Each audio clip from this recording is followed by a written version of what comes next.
Yeah, you always look at the first one, and that's Crystal Palace. And I think they already showed how tough of an opponent they are against the big teams like United and Chelsea. In both situations, they got a result.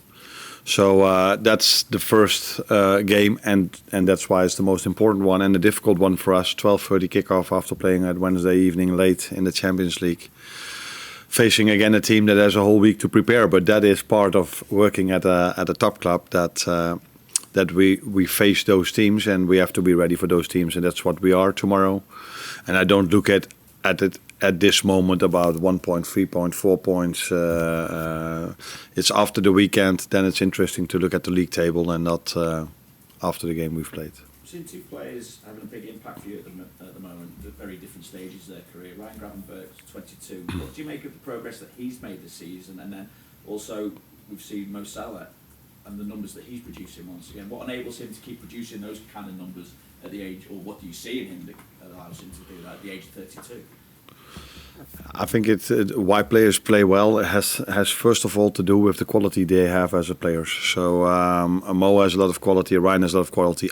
Actually, every player that plays here has a lot of quality. Now it's up to us, and I say us because not only me, my staff, it's also the players, to play in the best possible way as a team, and then individuals will do special things. So it was an unbelievable finish from Mo, but the only reason he got the chance to finish was because Trent Alexander-Arnold made an overlapping run, and that's why it opened up on the inside. And yeah, if you give that space to Mo, then he can do, and then he can score a special goal. So again, that's about his quality. It's about Ryan's quality, but the amount of time Virgil or Ibu plays balls through to Ryan, where Ryan can turn and then he can play his balls towards all the good attackers we have. That makes it, in my opinion, a team performance, which is really well. And then, yeah, as a result of that, you see individuals playing good also.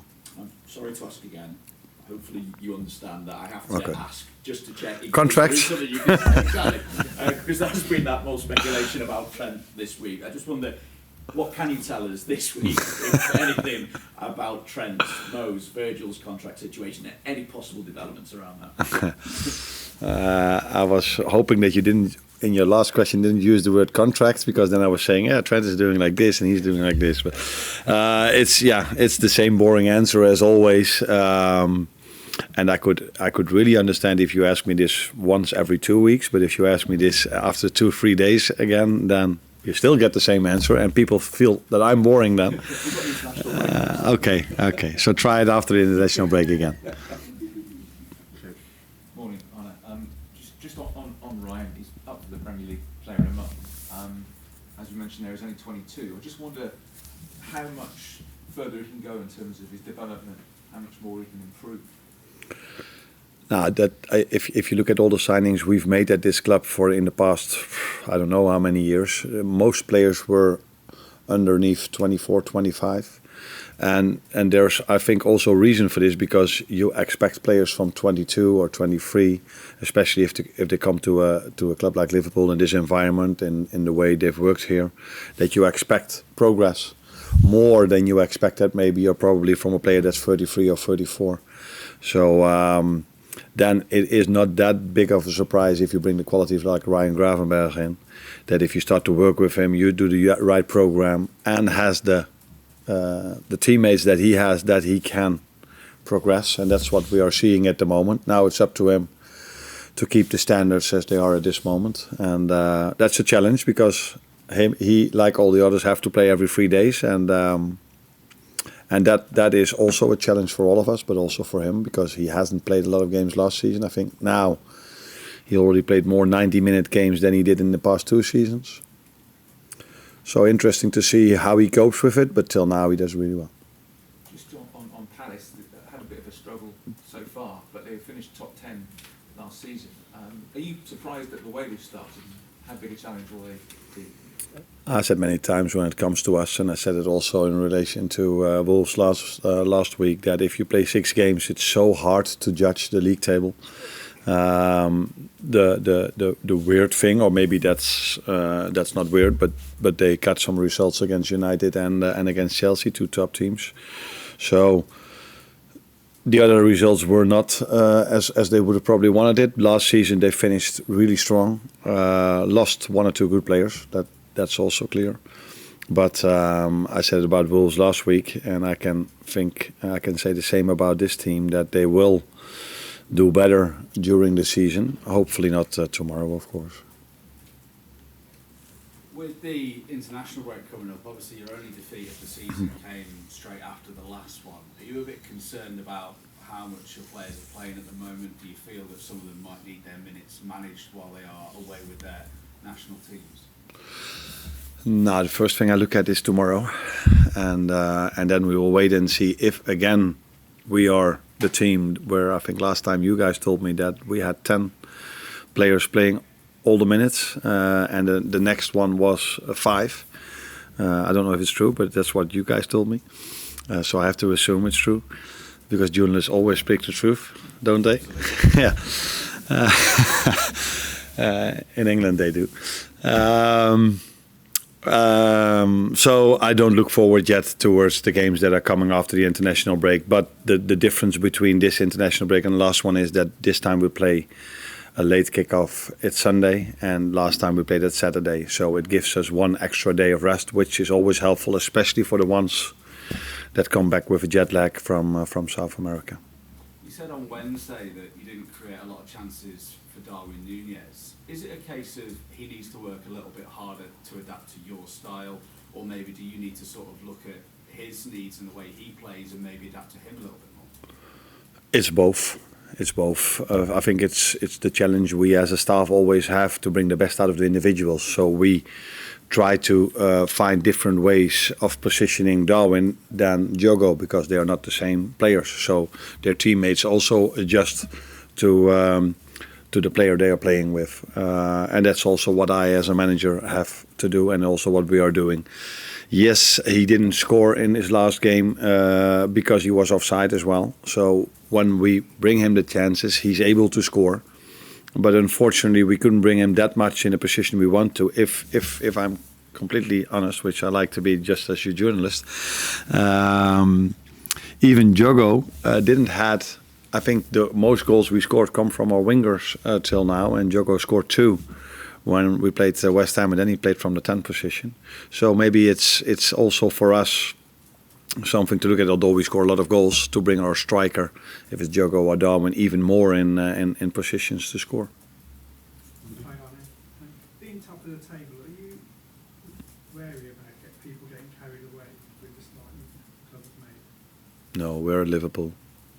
So players are here used to be on top of the table. So it would be very weird if a player at Liverpool then is all of a sudden with his head in the clouds. Is that also something you say? Okay. So no, that's. But if we don't play well tomorrow, people will probably come up with that instead of saying that Palace did well or we maybe did other things wrong. But I don't see this, and that would definitely not be normal. For 2 reasons. These players are experienced enough to understand the league table after 6 games as well, and the schedule we had compared to some other teams. Second of all, Virgil, Ali, Trent, Robbo, they won the league here. Mo, they won the league here. They won the Champions League here. So for them, it's a nice thing to be on top of the table, but I'm not expecting them to watch their mobile every second of the day, seeing them being top of the table.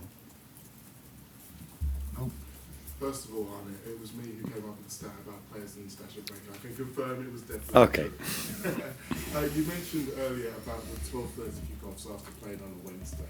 Now, lunchtime kickoffs have been quite a debate for Liverpool for quite some years, but one thing that's not often mentioned is how often Liverpool playing away from home.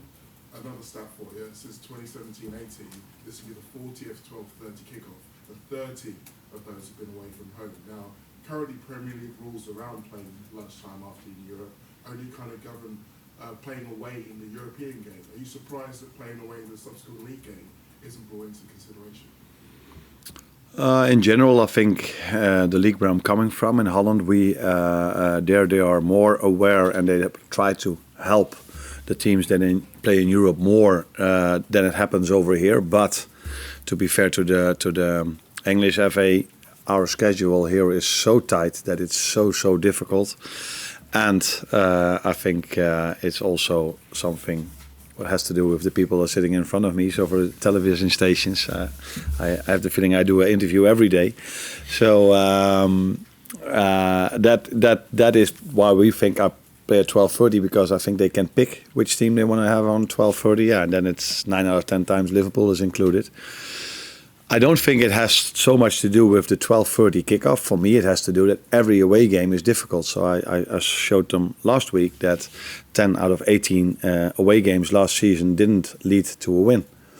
So you can then argue if it's 12:30 or is it just difficult to play an away game, and we can come up with Newcastle and Forest, and there were 2 others where there were last second winners. So that shows you how difficult it is to play an away game, especially for us in this league. And yeah, because we play so many times then at 12:30, people talk about 12:30. I think we have to talk about an away game, that is difficult. Because if 12:30 was a difficult time to perform, then I'm a really stupid manager, because we train every day at 12 o'clock. So yeah, I don't see the idea behind it being that difficult performing at that time. Just ask about Federico Chiesa. How's he getting on? He's going to be available for the weekend? Wait and see. He didn't train for the last 2 days. He came in today to see if he could train. And if he can, I still have a decision to make, because we can only select 20. And he hasn't trained for a few days. So, but first of all, we have to wait and see if he can even train. And if he can, then it's my decision, our decision, if we bring him to the game or not.